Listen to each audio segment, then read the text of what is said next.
שלום לכולם, היום נלמד איך להוסיף ולערוך פוסטים קיימים. קודם כל, לפני שמוסיפים פוסט, חשוב לדעת שכל פוסט שעולה לאתר הוורדפרס צריך להיות משוייך לקטגוריה. אנחנו יכולים לשלוט בתצוגה, זאת אומרת לבחור שבעמוד מסוים יופיעו בחלק העליון פוסטים מקטגוריה מסוימת, בחלק התחתון פוסטים מקטגוריה אחרת.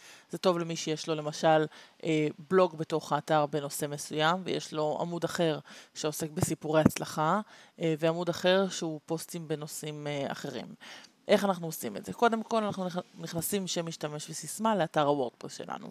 ברגע שנכנסנו, אנחנו נכנסים לעמוד הבלוג, לחיצה על עריכה באמצעות אלמנטור, המתנה של מספר שניות תפתח לנו בצד ימין את תפריט האלמנטור ובצד שמאל את התצוגה של האתר. אתם רואים שאם אנחנו עומדים פה על האזור של הפוסטים, ניתן ללחוץ עליו, עדיף ללחוץ על הרקע הלבן, בצד ימין נפתח לנו הסגנון של התצוגה. אנחנו יכולים לראות פה שזה מוצג כגריד 4 עמודות. אם אנחנו למשל נשנה את זה לגריד 3 עמודות, אז הסגנון תצוגה ישתנה. בואו נחזיר את זה לגריד 4 עמודות. מתחת לגריד אנחנו רואים איזה קטגוריה נבחרה כאן על מנת להיות מוצגת. במקרה הנוכחי, הקטגוריה שמוצגת זה קטגוריית דעות.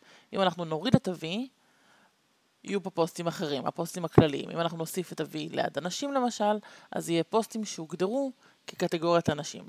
בואו נחזיר את זה לדעות. נלחץ שמירה, למרות שלא עשינו כלום. ועכשיו נוסיף פוסט חדש, ואנחנו שימו לב, אנחנו צריכים לבחור שהוא יהיה בקטגוריית דעות, על מנת שהוא יהיה מוצג כאן. איך אנחנו עושים את זה? יש לנו פה קודם כל את ה-X הקטן, לחיצה עליו.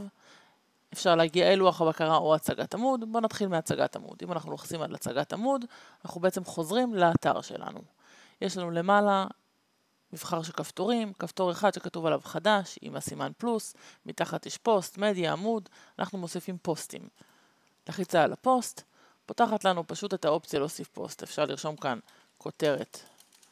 כותרת הפוסט, אפשר לרשום כאן יעלה הפוסט שלי.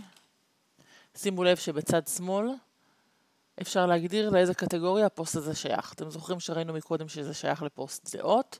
אם אנחנו רוצים שזה יהיה מוצג בבלוג, אז אנחנו נסמן את הפוסט כפוסט דעות. אפשר להוסיף תגיות, זה משהו שאפשר לסמן פה ואז להשתמש בו במקומות אחרים, אבל לא חייב להוסיף את זה. בדרך כלל תגיות זה מסווגים את התוכן שהוספתם בכל מיני צורות. למשל, אם הפוסט שלכם הוא עוסק באיזשהו נושא משפטי, אז אפשר לרשום ככה, נזיקין, תביעת ביטוח או דברים אחרים שרלוונטיים למלל שיש בתוך הפוסט. בחלק התחתון יש לנו אפשרות להגדיר תמונה ראשית לפוסט. נניח במקרה הזה אנחנו נשתמש באיזושהי תמונה שמופיעה כאן בספרייה. ניקח את אחת התמונות, וזו תהיה התמונה הראשית של הפוסט.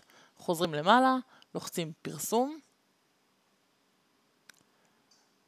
וכרגע, אם נלך לתצוגה מקדימה, אנחנו נגיע לעמוד עצמו שהוספנו. ובואו נלך שוב לבלוג גריד 4, ונראה את הפוסט שהוספנו כאן בתוך הפוסטים האחרים. תודה רבה לכם, המשך יום טוב ושיהיה בהצלחה.